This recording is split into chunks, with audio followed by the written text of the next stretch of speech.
Good morning mga kapatid. For today's video, meron po kami community feeding program dito po sa Metro San Marcos, Kalumpit, Bulacan. So ayun, kasama ko po dyan ang Iba OS proper at ang Pio chapter. So ayan, sa panguna po ni Sis Neg Joyce Jimenez at syempre ni Pres Mark Tetangco.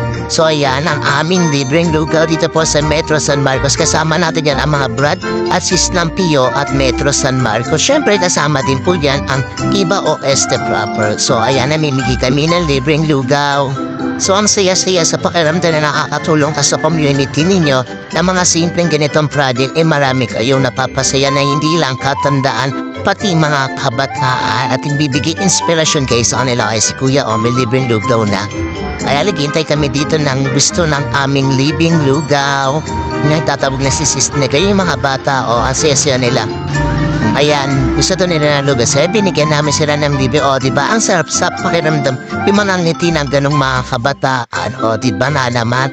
So, ayan, naghihintay pa rin kami na magusto ng aming libreng lugaw. Sobrang nakapakasaya talaga ng ganitong bagay.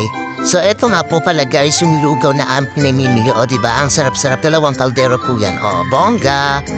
So, ayan na naghihintay kami na mga gusto ng libreng lugaw dyan. Salamat nga po pala sa mga nag-sponsor. Bye-bye!